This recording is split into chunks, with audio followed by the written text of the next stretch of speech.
Bonjour frères et sœurs et amis, je vous apporte quelque chose de, en réalité, une vérité. Je sais que, je dis assez souvent que la vérité n'est pas bonne à dire. Alors, beaucoup ne voulons pas accepter des fois de ce que j'ai tant exprimé. Alors il y en a qui ils me disent tu n'es pas biblique. Tu es un faux prophète, tu n'as pas d'amour, tu n'aimes pas ton prochain, et ainsi de suite, et ainsi de suite. Et pourtant, ce que je t'en ai exprimé à travers de mes vidéos, je parle du Créateur. Alors comme le Créateur, c'est le Créateur de l'univers, le souverain, celui qui a créé le ciel, la terre et tout ce qui renferme, et qui a choisi un peuple parmi toutes les nations pour faire connaître son nom, sa puissance et son autorité. Et ce Créateur, il nous aime d'un amour éternel. C'est ça qu'il donne dire à travers de la parole du Créateur. Le Créateur nous aime. Il nous a tellement aimés qu'il a envoyé son fils, Yasha, Ayamashia. Il est venu dans le monde pour faire la volonté du Père. Il a donné sa vie en rançon sur du bois pour enfin de ôter notre péché et de nous réconcilier avec le Père et de nous réconcilier aussi les uns avec les autres. Parce que l'amour, c'est la plus belle des choses. L'amour, elle est pacifique. C'est comme du sel sur une table. On peut avoir du beau manger, mais si le manger, il est beau, bien préparé, mais s'il n'y a pas de sel à l'intérieur, le manger n'a pas de goût. Pour ceux qui connaissent à faire des recettes et de faire du bon manger. Mais on peut faire le plus bon des manger, mais s'il n'y a pas le sel dedans, le manger, il ne sert à rien. Il n'est pas bon. C'est comme du bon pain. Du bon pain, on peut le garder plusieurs jours. Il sera toujours frais. Si on l'a à l'été, si on a été voir une bonne boulangerie et qui fait du bon pain. Mais si on va dans des boulangeries qui sont industrielles, on va avoir un pain congelé. Alors, le Créateur, il a envoyé son Fils pour nous réconcilier les uns et les autres. C'est très important, parce que si on était divisés les uns avec les autres, si nous n'avons pas d'amour pour notre prochain, qu'on a la haine, la rancune, et qu'on persécute, on juge, on condamne, c'est normal, parce que nous sommes dans le monde. Et comme nous sommes dans le monde, on fait le mouvement du monde. Alors on aime ce qu'on veut aimer, et on déteste ce qu'on veut détester. On ne parle pas à celui qu'on ne voudra pas parler. C'est normal, parce que nous sommes dans le monde. Et comme nous sommes dans le monde, on fait ce qu'on veut, œil pour œil, dent pour dent. Si on veut faire du mal à quelqu'un, on peut le faire, parce que nous sommes dans le monde. Mais si nous sommes des enfants du Créateur, des disciples, parce que disciple veut dire discipliné, il faut avoir de la discipline. Alors, Yasha, le Mashiach, quand il est venu dans le monde, il a dit aux scribes et aux pharisiens, c'est aux religieux qu'il a dit ça, aux religieux. Parce qu'il y en a plein de religieux aujourd'hui, des religieux, des pasteurs, des curés, des rabbins, soi-disant des prophètes. Et ils prêchent l'évangile. Pourquoi ils prêchent l'évangile? Ils prêchent l'évangile pour apporter la bonne nouvelle, pour apporter le bon message, pour enfin arracher les hommes qui sont dans le monde, qui sont divisés les uns contre les autres, et qui n'ont pas d'amour, ils ont de la haine, de la rancune. Alors le pasteur, en principe, et le rabbin, et le curé, et le prophète, qui se disent homme du Créateur, et qui doit proclamer l'évangile, alors il veut convertir les gens. Et pour les convertir, c'est pour les envoyer dans un bon chemin, un chemin d'amour, parce que comme le Créateur est amour éternellement, alors nous aussi, si on se convertit à travers de la religion, et que la religion va nous offrir quelque chose de nouveau, parce que c'est écrit dans le livre du Créateur en disant celui qui accepte Yahshua le Mashiach, et à travers de sa mort, et à travers de sa résurrection, et nous sommes morts avec lui, nous sommes ressuscités avec lui, ce n'est plus moi qui vis, mais c'est Yahshua le Mashiach qui vit en moi. Parce que maintenant je suis sauvé, je suis passé des ténèbres à la lumière, du péché à la sainteté, de la haine à l'amour. Oui, l'amour, c'est la plus belle des choses, la vie éternellement, parce que le Créateur est amour éternellement. Il l'a prouvé, il a donné son Fils. Alors, il est venu nous réconcilier les uns et les autres. Mais je vois que la religion qu'on vit aujourd'hui, il n'y a pas de réconciliation. Si on voit un chrétien catholique et un chrétien protestant, ben ils ne sont pas en accord. Et si on voit une autre religion, parce qu'il y en a tellement de religions dans le christianisme, des évangiles, des baptistes, des pentecôtistes, des orthodoxes, des assemblées de Dieu, la Fédération protestante de France, Villimière, il y en a des tonnes de titres et d'assemblées, et ils ont tous une Bible à la main, et ils sont tous divisés les uns contre les autres. Il n'y a pas que qui sont divisés, mais aussi les musulmans, avec le livre, le Coran, ils sont divisés avec les autres religions. Et si on va chez les juifs ils sont divisés contre les catholiques et protestants et contre les musulmans. Et pourtant, dans le livre qu'il est écrit, aimez-vous les uns et les autres. Nous sommes tous descendants d'Adam. Notre père à nous, nos premiers pères à nous, c'est Adam et Ève. Ah, si Adam et Ève seraient là, ils diraient, mais qu'est-ce que vous faites, vous mes enfants? Qu'est-ce que vous faites en réalité? Vous êtes tous divisés, comme si vous êtes tous des étrangers, à nous diviser, mais à nous rassembler dans l'amour. Dans l'amour, si nous possédons l'amour. Aujourd'hui, on vit dans un monde, il n'y a plus d'amour pour son prochain. Et pourtant, il est écrit noir sur blanc que celui qui est né de nouveau, il doit pardonner. Il doit se réconcilier, surtout que ceux qui sont chrétiens, je parle pas de ceux qui ne sont pas chrétiens, ceux qui ne sont pas chrétiens, ceux qui ne sont pas à suivre la religion, ils vivent dans le monde et dans la débauche, comme autrefois nous, on n'était pas disciples du Christ, on n'était pas passé par la nouvelle naissance, et on vivait dans le monde. Ah, c'est normal qu'on avait de la haine, si on a vu faire du mal, on fait du mal, parce qu'on était dans le monde. Mais si nous sommes nés de nouveau, et nous sommes passés des ténèbres à la lumière, du péché et la sainteté, on reçoit les attributs du Créateur dans notre cœur, et c'est plus moi qui vis, mais c'est Yahshua qui vit en moi, l'Esprit du Père qui vit en moi. Alors je suis devenu une nouvelle créature, j'ai de l'amour pour mon prochain, je fais du bien à tous ceux qui m'entourent. Et la réalité, c'est ça le véritable évangile. Mais comment ça se fait que dans toutes les familles qui sont voient dans le monde, comment ça se fait que tout est divisé? Tout est divisé en réalité. Chacun aime son envie d'aimer. Et pourtant, ils sont chrétiens.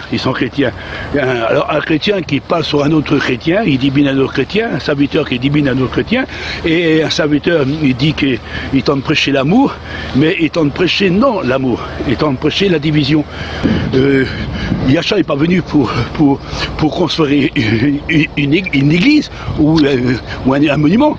Et il a dit, détruisez ce temple et en 3 jours je vais vous construire un temple, non fait de la main des hommes religieux, mais de la main du Créateur. Alors en réalité, comment ça se fait que on voit aujourd'hui les gens n'ont plus d'amour pour son prochain, plus d'amour pour son frère, plus d'amour pour sa sœur, plus d'amour pour son père et pour sa mère. Et en réalité, tout est en chanceler autour de nous.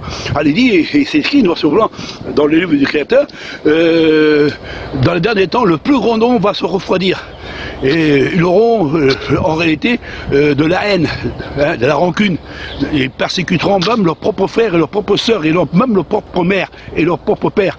En réalité, c'est ça qui est en train de se passer. C'est pour ça que Yahshua a bien prophétisé en disant ce qu'il peut faire, vous rassemblez pas en réalité.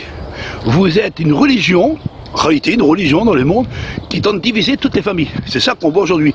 On voit, je dis ça pas pour juger, mais si nous examinons bien l'histoire depuis le commencement de cette religion qui a été mise depuis 2000 ans, elle n'a pas rassemblé. Elle n'a pas rassemblé. Vous voyez bien tout ce qui s'est passé. Je ne vais pas vous faire, mais vous fouillez sur Internet, vous verrez dire comment ça se fait que le catholique est contre le protestant. Comment ça se fait que Villimière, il est pas d'accord avec une autre église qui est protestant. Et en réalité, ils s'attachent les uns avec les autres. C'est comme j'ai dit, en réalité, comme j'ai dit à certains des pasteurs, comment ça se fait que vous, les pasteurs, vous êtes attaché à la Fédération de protestants de France qui marie les hommes avec les hommes et que vous avez signé un contrat en 75. Oui, c'est en 75 qu'ils l'ont signé et on l'a dit que c'était pas la gloire du Créateur pour être attaché à des églises qui sont corrompues.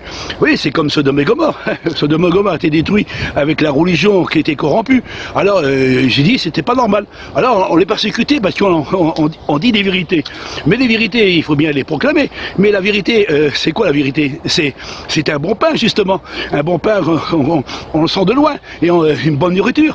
Alors, c'est comme je dis, le sel. Le sel, il faut avoir du sel dans notre nourriture et dans notre vie. Parce que c'est ça qui donne le goût, la réalité. Alors moi, je vous invite, frères et sœurs et amis, pas pour vous juger, vous condamner, vous montrer du doigt. Non, au contraire, moi, je vous invite à venir, à vous réconcilier avec les uns et les autres et de quitter, en réalité, toutes ces religions. Parce que ces religions, ils n'ont pas d'amour. Parce que comment ça se fait que je vous donne un exemple. Vous allez le dimanche matin à vos églises avec vos pasteurs, et vos pasteurs ils vous enseignant en disant, vous savez, avant de prendre le pain et le vin, la Sainte Seine, il faut d'abord se réconcilier avec son frère, avec sa sœur, avec son ami, avec ceux qui vous entourent. Et en réalité, le pasteur il tend de dire, mais lui, il ne fait même pas, lui. Il fait même pas. Il veut montrer aux autres qu'est-ce qu'il faut faire. Il regarde la paille de ses zouaves, de ses chrétiens, en disant, ouais, il faut faire ci comme ci. Et lui, il n'est pas capable de le faire. Il n'est pas capable de faire. Comment peux-tu, toi, pasteur, ou soit enseignant ou dirigeant, comment tu peux dire en réalité à tes zouaves et à tes chrétiens en disant qu'il faut vous réconcilier les uns les autres tous les dimanches matins, et tous les dimanches matins, ça fait quand même pas mal de dimanches, si on compte, il y a 365 jours, il y a 4 dimanches par mois, et vous multipliez ça dans toute l'année, vous verrez, il va toujours vous répéter, mais lui, il ne parle pas à son frère, il ne parle pas à sa sœur, il ne parle pas à son ami. Et en réalité, c'est un prédicateur qui veut enseigner les autres, que lui, il ne voit même pas qu'il y a une grosse poutre qui est dans son œil. Et ainsi que ces religieux aussi, ces religieux qui disent qu'il faut aimer leur prochain, mais en réalité, quand on les regarde, et les religions de ce monde, qui sont attachés les uns avec les autres, surtout quand vous examinez, ces religions, ils sont dans l'État. Ils sont dans l'État. Et dans l'État, il dit, tu ne tueras point, tu ne feras point d'adultère. Et on voit dans les églises l'adultère, le péché, la corruption, les viols et tout ce que tu veux, les orgies qui tentent de se faire dans toutes les religions. Et on est bien placé, parce que je vous dirais, dans certaines églises, même dans Villimière que j'étais auparavant, si je vous dirais dire qu'est-ce qui s'est passé à l'intérieur et ce qui se passe même encore aujourd'hui. Quand vous voyez faire votre pèlerinage, vous verrez que allez dans les bois et vous verrez que c'est qui tente de se faire en réalité. Ce sont en réalité ces pasteurs, ce sont que des religieux, ce sont des religieux qui cherchent en réalité que de gagner de la galette, de l'argent, en réalité, mais ils n'ont pas d'amour, Soi-disant que dans l'amour, il y a une apparence de piété, mais ironie de ce qui fait la force. Alors je ne dis pas ça pour juger, je dis ça pas pour condamner, mais je suis bien placé parce que moi je vis aujourd'hui. Vous savez qu'en réalité on doit tous s'aimer les uns les autres. Hein, moi depuis des années, depuis 45 ans, c'est pas une journée, hein, j'ai 65 ans, vous calculez, j'avais 20 ans, et quand j'avais 20 ans, c'est là que j'ai commencé à soi-disant me convertir, et soi-disant que c'était à l'intérieur que je devais retrouver le bonheur, la joie, la réconciliation, l'amour pour son prochain, l'amour de sa famille, et pourtant c'est pas comme ça c'est arrivé. Au contraire, c'est persécution, jugement, condamnation, plus personne me parle, plus personne me discute, il n'y a que ceux qui sont sur internet, mes amis. Au moins j'ai des amis sur internet qui me soutiennent, qui m'ont encouragé, parce que bon, je suis pas le seul, bon, je dis ça par ça, mais je parle autour de ma maison, autour de ma vie, autour de ceux qui sont autour de moi, ceux qui sont proches de ma famille. Ma famille, elle est nombreuse, ma famille. Ils sont des centaines, des milliers. Mais je pourrais les dire tous les noms qui soi-disant qui dit qui ont de l'amour, la famille propre. Allez, regardons toujours les défauts des autres, mais regardons pas les défauts qu'ils ont eux, en réalité. C'est pour ça que je finirai par ce petit mot. S'il est écrit noir sur blanc, pourquoi regardes-tu la paille de ton frère? Vois-tu pas la poutre qui est dans ton œil? Hypocrite que tu es, d'abord enlève d'abord ta poutre et on peut enlever ta paille après. Comment des religieux qui disent qu'ils ont de l'amour, mais ils n'ont pas de pardon, ils n'ont pas de réconciliation, même dans ma propre famille. Je ne les juge pas, mais depuis que j'ai rentré dans cette église locaux, comme disait un frère qui s'appelle Antonio, dans ces églises locaux, soi-disant pasteurs, soi-disant qui sont là pour justement pour nous réconcilier les uns avec les autres, parce que c'est ça la religion. La religion c'est pour rassembler, mais non, la religion elle n'est pas faite pour rassembler, elle est faite pour diviser. Alors notre ennemi, qu'on l'appelle Lucifer, Satan, le serpent, le séducteur, le dragon, et ben ils tentent de se servir de tous ces églises universelles et soi-disant qu'ils tentent de proclamer un nom, et ce nom que vous connaissez, que vous proclamez, que vous chantez, que vous faites des chants et des cantiques à travers de ces cérémonies le dimanche matin et dans vos églises. En réalité, ce Jésus, c'est Jésus catholique, Jésus protestant, Jésus évangéliste, Jésus baptiste, Jésus orthodoxe, Jésus souffleur, Jésus tombeur, Jésus faux prophète, Jésus faux parleur en langue, faux miracle, faux prodige, faux guérison. Et ce Jésus qui n'existe pas, en réalité, il y a 600 ans qu'a été mis le J, le E et le U. On vous a donné des preuves que c'est et en plus il fait beaucoup de miracles et des prodiges, mais par la puissance de Satan. C'est pour ça que Paul a dit vous prêchez un Jésus qui n'est pas notre Yahshua le Mashiach. Vous prêchez un Jésus qui divise en réalité, et que ce Jésus-là en son nom, comme je vous ai montré à travers des vidéos, au sujet pendant la première persécution, c'était les chrétiens dans des arènes, des croix crucifiées, 33 000 croix dressées au Moyen-Âge, on l'a mis les morts au nom de Jésus. Quand ils sont venus en France, ils ont forcé les Français, les Bretons, les Normands, tous ceux qui étaient en France, on les a forcés de se convertir. S'ils ne voulaient pas se convertir, on les mettait à mort et on prenait leurs enfants pour faire en réalité des soldats pour combattre dans les pays étrangers. Et ces enfants, ils ont grandi et ils sont convertis à l'intérieur de ce christianisme. En réalité, ceux qui ne voulaient pas se convertir au christianisme à cette époque-là, on les mettait à mort. Ceux qui l'ont fait aussi en Afrique et ceux qui l'ont fait aussi en Amérique. Renseignez-vous et vous verrez que ce Jésus n'est pas un Jésus qui rassemble, mais un Jésus qui divise, un Jésus qui persécute, un Jésus de la religion, une religion universelle, celle qui on l'appelle Babylone, la prostituée, celle qui proclame le nom de Jésus, ou Yahshua, ou Adonai, Elohim, El Shaddai, et tous les noms qui ont été donnés, et en réalité que vous ne voulez pas accepter le véritable nom, le nom palo, hébreu, ancien. Et en plus, je finirai par cette bonne parole, c'est que à travers du véritable évangile, le véritable évangile, c'est la réconciliation, c'est l'amour, c'est le pardon, c'est de nous aimer les uns et les autres, de ne pas juger, de ne pas condamner, mais en réalité de nous aimer les uns les autres. C'est Yahshua, il a dit, le plus grand des commandements, c'est de aimer ton Créateur de tout ton cœur, de toute ton âme, de toute ta force, de toute ta pensée. Et le deuxième commandement qui est semblable au premier, parce que le grand Créateur, c'est l'amour éternel. Celui qui n'a pas d'amour, il n'est rien, il est une cymbale qui retentit à tonneau vide. Et celui qui n'a pas d'amour, en réalité, il n'a rien compris à la vie. Et celui qui n'a pas d'amour, en réalité, c'est une personne qui n'est pas née de nouveau. Alors l'amour, c'est Yahshua dit, le deuxième commandement, tu aimeras ton prochain comme toi-même. C'est là le véritable loi royale de la perfection. La perfection, c'est d'être uni. Alors, la maison du Père, c'est pas une maison de diviser. La maison du Père, c'est une maison qui a tout à l'intérieur des enfants. Et tous ces enfants qui sont à l'intérieur de sa maison, ils ne sont pas des enfants de révolte et des enfants qui n'ont pas d'amour et de la réconciliation et des hypocrisies et qui n'ont pas d'amour pour son prochain. La maison du Père n'est pas une maison de désordre, mais une maison d'ordre. Alors, pas en réalité la maison de Satan. Il y a toutes les religions à l'intérieur, mais toutes ces religions à l'intérieur, ils sont divisés les uns et les autres. C'est pour ça que les prophètes qui l'ont dit dans l'Ancien Testament, dans le Nouveau Testament, dans la bouche des apôtres, les disciples, et ainsi que les prophètes, dans l'Ancien Testament, il dit sortez, sortez, vous qui portez les vases du Créateur. On peut pas être sauvé dans des églises corrompues. On peut pas être sauvé avec des doctrines erronées. On peut pas être sauvé si on n'a pas de l'amour pour son prochain.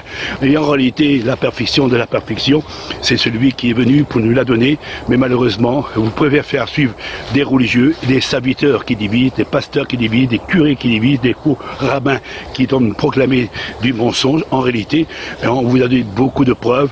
Et c'est pour cela qu'on les jugeait, condamnés, maltraités, persécutés, haïs de tous. On pourrait aller de ville en ville. Moi, j'étais de plusieurs fois de ville en ville en France. Et partout où je passais, on me jugeait. J'étais à Rennes, on m'a jugé. J'étais à Saint-Malo, j'étais jugé. J'étais à Paris, j'étais jugé. J'étais en bas de la France, côté de Marseille, j'étais jugé. J'étais à Lille, j'étais jugé. J'étais en réalité partout. Et partout où je passais, on m'a persécuté, on me jugeait, on me condamnait. Et il y avait toujours plein de serviteurs qui venaient, pas un seul, ça venait par dizaines, 10 ou 15 venaient et m'invitaient dans leur caravane et me dire Olivier, tais-toi. Mais quand je parlais de la part du Créateur, ils en tremblaient comme des feuilles. Oui, ils en tremblaient comme des feuilles quand j'ai parlé de la part du grand Créateur. Parce que nous n'avons pas un esprit de timidité, mais un esprit de force et d'autorité. C'est pour ça que le Créateur ne touchait pas à mes oins, ne touchez pas à mes messies. Si vous arrachez seulement un cheveu de leur tête, c'est à moi que vous le faites. Alors vous l'avez persécuté, vous persécutez les hommes qui t'ont proclamé la vérité. Il faut me donner toutes les preuves à l'appui.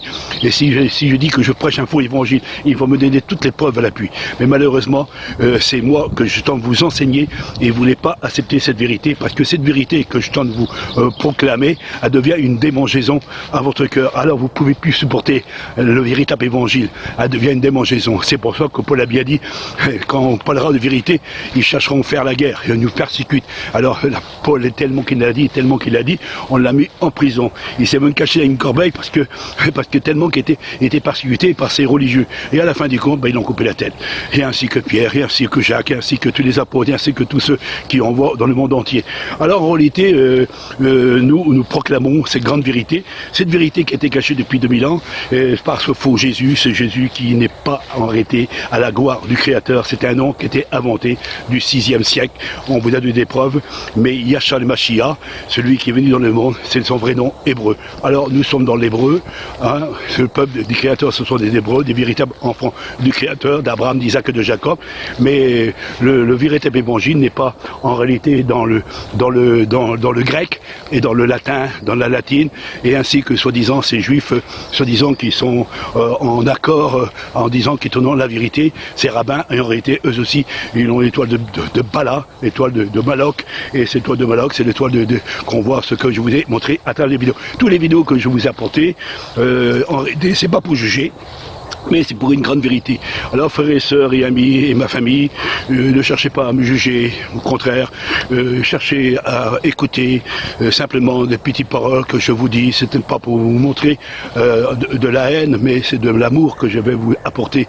C'est la réconciliation, l'amour réel, l'amour qui pardonne, l'amour qu'on doit s'aimer. Mais malheureusement, j'ai tombé dans ces religions, et ces religions, jusqu'à aujourd'hui, je suis persécuté. Je regrette pas où j'ai passé.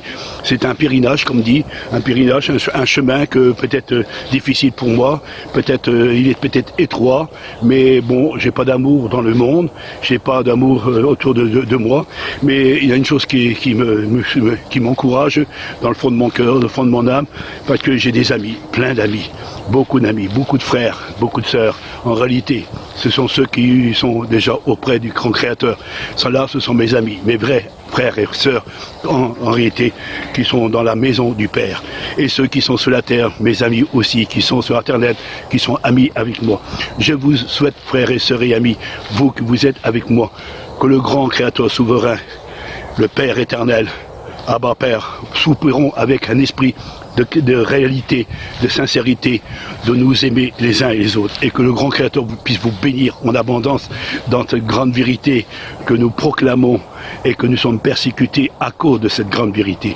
Alors, frères et sœurs et amis, je dis assez souvent, méfiez-vous de ces loups qui divisent, ces loups qui n'apportent pas l'amour, mais n'apportent que de la religion, que de la religion. Et la religion, elle ne sauve pas.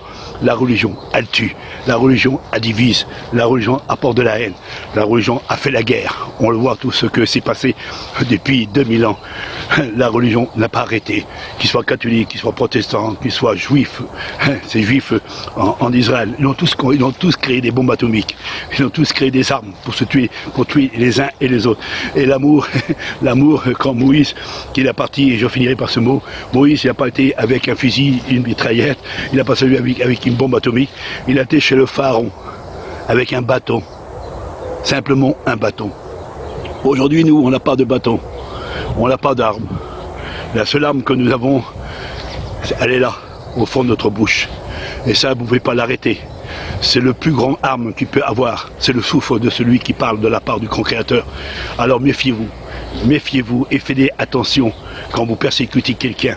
Surtout quand un homme qui sert le Créateur. Vous ne croyez pas. Vous, pour vous, je suis un diable, un démon, un antichrist, un faux prophète, un musulman, un juif, quel que soit que vous voulez, un Jéhovah. Vous donnerez plein de noms pour dire que vous êtes dans la vérité.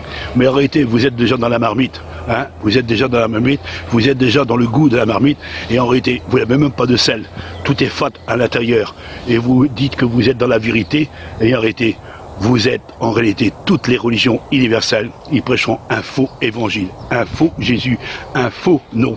En réalité, je ne dis pas ça pour vous juger, mais c'est la réalité. Si vous ferez comme moi, fouillez sur Internet, rentrez sur Internet et fouillez à l'intérieur.